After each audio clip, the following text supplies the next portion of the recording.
Welcome back, curious sailors. It's Martina from Argentina, just in case you forgot my face.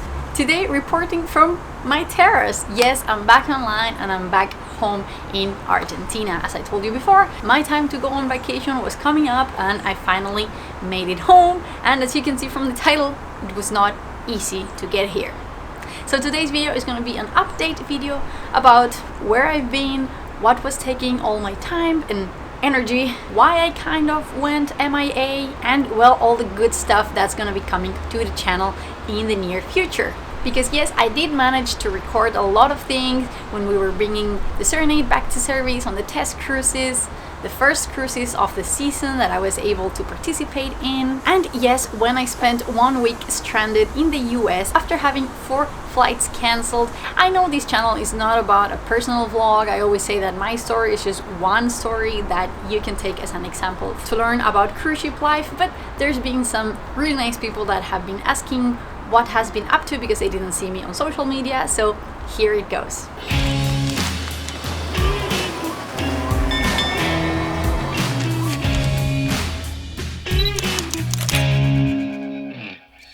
So yeah, for anyone watching these vlogs, I expect it to be like 2 people. Thank you so much for sticking around. Hi mom! So let's go right into, let's start with how my last month on board was and all the struggles that I had coming back home since Argentina is partially locked down still, and finally what videos will be coming up to the channel. Remember to check the bar on the bottom of the video to skip to the parts that you are most interested in. And yes, that's why I chose this hoodie. Because it is what it is. I want to apologize for kind of disappearing from all social media. I wished I had the time to prepare and have a lot of videos and Instagram posts ready to be uploaded automatically, but it was all very surprising. Regarding my job, let me remind you that I had never been on the Serenade of the Seas during service. So basically my handover was all about how the ship was operating during minimum manning, and I never really expected that I would be the one leading the project of bringing it back, which was like almost like opening a new ship. Yes, when we did turn on, a lot of the equipment was fried or just broke down right after we turned them on because they were shut down for so long, and these machines usually stay on for their whole lifespan. So yeah, on top of trying to reverse engineer the whole process of the ship being in service, we had a lot of our equipment non-operational and having a lot of technicians coming on board to repair them, to replace them, while we had all of our video productions going on, and plus all the COVID protocols again. It was very time consuming. So yeah, that first test cruise really creeped up on us, and having all the executives and the directors from our shoreside teams added a lot of pressure. We really wanted to impress everyone. And honestly, the video productions that I was able to partake in on the Serenade of the Seas last month were simply amazing. I think we really produced content that was on top of anything that I previously produced on my other ships, and I was so happy to do so. But I do think that we put a lot on our shoulders trying to impress everyone, and normally other broadcast technicians would know we do record for all revenue divisions on board ships, but usually it's a little bit here and there. Here we had to, in just a few weeks, record for all the different areas on the ship, and we really wanted to do an amazing quality of content. So yeah, it was a little bit too much. I was working on the limit of like legal working hours at sea, and they're a lot more than on land. So yeah, that was tough. Plus we didn't have any more the free internet that we used to have. We had a much slower speed, only 1 hour per day. And on top of that, let me tell you, we were trying to get these ships back on track, and for that we needed CDC approval on all of our protocols. So that meant really thorough checking of all of our procedures. We had the CDC breathing on our necks, and any mistake could cost the whole ship to get back in operation. And honestly, I was not going to risk it to be the one that would compromise that operation. So I was also very reserved about reporting the behind the scenes of the first trial cruises or anything going around the ship that might not be up to standards, because we're all human and you never know. So that basically covers my last month on board Serenade, work-wise at least. I did manage to record a lot, so stay till the end of the video where I will do a recap of all the videos coming up to the channel soon. Finally, returning home was not easy at all. Long story short, I was stranded 1 week in Seattle after I got off the ship, but that's a very easy way to put it. It was much more than that. If you told me I had to stay just 1 week in Seattle waiting for my flight, no problem. I love getting to know new cities. I can make an itinerary to know a new place in no time. I'm really adventurous, but it was not like that at all. Basically, I got at least 4 flights cancelled or rescheduled before I managed to go back home. There were days that I was spending more than 6 hours on the phone with airlines, with my embassy, with Royal Caribbean, trying to orchestrate all the complicated steps of traveling during a pandemic. But let's rewind a little bit. It all started when I realized that I didn't have any replacement scheduled for me. As you know, on cruise ships, when one person gets off the ship, a replacement has to come on board to fulfill that spot. There's no extra people on board cruise ships at any time. I first got a flight scheduled, but when I checked that itinerary, I noticed it had been cancelled for at least the past 10 days.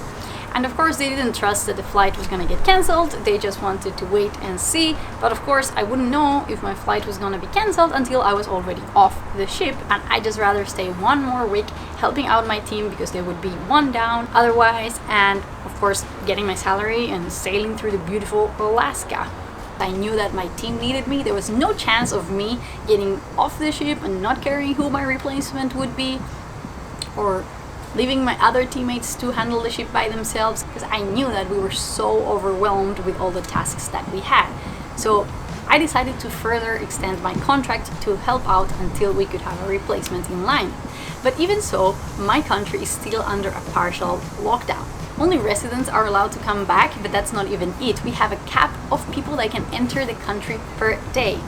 The weeks that I was trying to come back home, that was barely over 7,000 people a week. And that's crazy. Only in Buenos Aires, we have 4 million people living in this city. Argentina has 45 million citizens.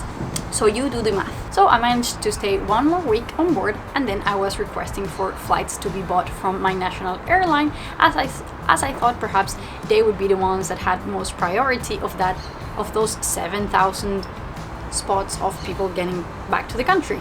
But of course, Royal Caribbean doesn't work with them directly, because we do have a network of airlines that we usually work with and get clearly discounted prices for being often traveling as crew members.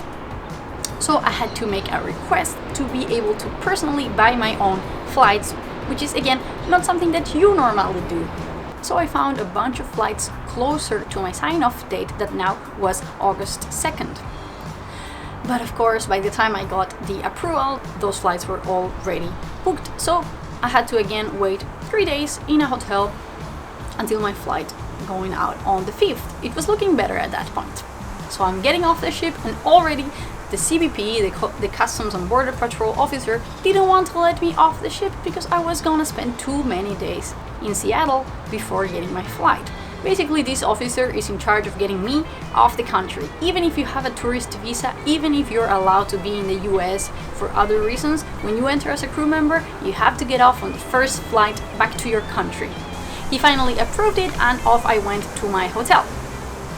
Literally, as I was stepping into my room, I decided to check my flights, and they were cancelled. Yes, nobody even sent me an email. Probably my flight was cancelled even I got off the ship and I didn't realize. So yeah, I spent 6 hours on the phone with the airline trying to rebook my flight, and they didn't have anything until the 13th. So at this point, I called my embassy. Finally, a real life human being picked up the phone, and he was like, yeah, no, we're not the ones to decide who enters the country. That's decided by the airlines. I'm like, what? I finally managed to call my national airline and book myself a flight on the 9th. Great, but that was not it. First, I needed to reschedule my first domestic flight, extend my stay in the hotel. I needed to reschedule my PCR that is needed to get back home to Argentina.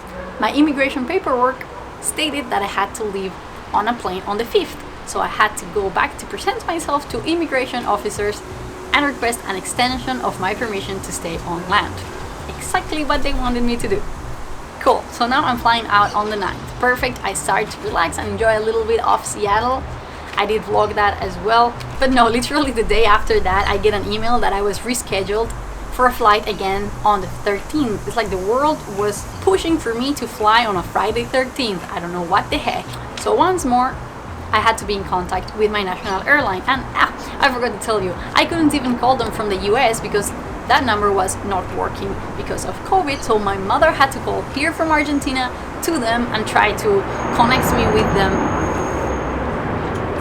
to get any help. And there goes another airplane ruining my day. Anywho, we contact them and we give them a call. Hey, really, she needs to get off the country because she is on immigration permission for just a couple of extra days, but she really needs to get off the US and she's there for work, she's a crew member, she really needs to get home. Is there anything else available? So the girl on the phone from the airline offers me a flight coming out of Miami on the 9th. I said great, but she said I had to pay extra because that flight was of course now more expensive. To what I said no thank you, because I already had a lot of struggles to get my first flight approved for purchase because it was way overpriced, like at least 400% of the normal price. And cruise lines don't even pay the regular price, so they really didn't want me to approve it, but hey, I needed to go home.